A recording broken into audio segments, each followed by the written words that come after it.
검찰이 대출 알선 및 금품 수수 혐의를 받고 있는 금감원 전 국장에 대해 항소심에서도 징역형 집행유예 선고를 요청했습니다.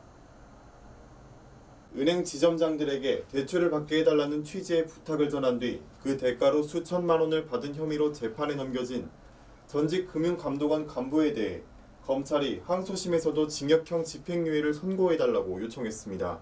서울중앙지법 형사항소 5-1부는 14일 특정 경제범죄 가중처벌 등에 관한 법률 위반 혐의로 기소된 전직 금감원 국장 윤모 씨의 항소심 결심 공판을 진행했습니다. 재판에서 윤 씨 측은 범행에 가담한 것을 반성하고 후회하고 있다라며 이 사건으로 취득한 수익이 크지 않다. 정년 퇴직해서 5명의 가족을 부양하는 유일한 사람이다며 감형을 요구했습니다. 윤 씨 본인도 그간 깊이 반성하고 자숙하고 있다. 선처를 부탁드린다고 말했습니다.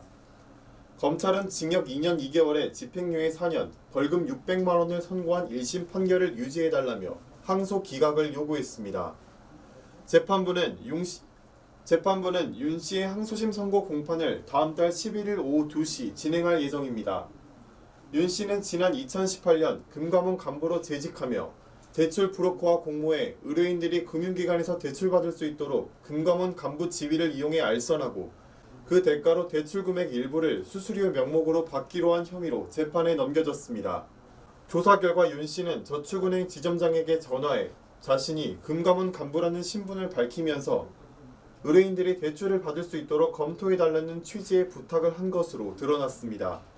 윤 전 국장은 2014년 금융기관 임직원으로부터 금감원 징계 수위를 낮춰달라는 청탁과 함께 2천만 원을, 2018년 금융기관 대출 소개 대가로 1천만 원을 받은 혐의로 지난해 구속 기소됐다가 1심에서 집행유예형을 선고받은 뒤 항소심 재판을 받고 있습니다.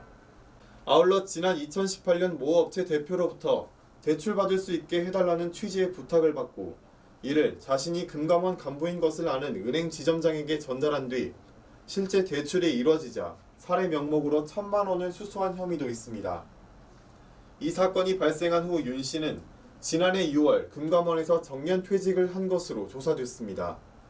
1심은 금융회사 임직원인 윤 씨가 직무에 관해 금품을 적극 요구한 후 수수까지 해 죄질이 상당히 불량하다며 징역 2년 2개월에 집행유예 4년, 벌금 600만 원을 선고했습니다. 추징금은 3천만 원을 명령했습니다. 한편 윤 씨는 금감원 재직 시절 김재현 옵티머스 대표 등에게 금융권 관계자들을 소개시켜주고 옵티머스 측에서 수천만 원을 받았다는 의혹에 연루돼 검찰 조사를 받기도 했습니다.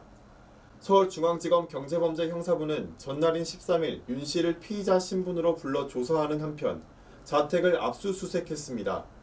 이와 관련해 윤 씨는 이날 재판이 시작되기 전 취재진과 만나 김 대표의 주장은 사실이 다르다고 말하고 왔다 라고 얘기했습니다.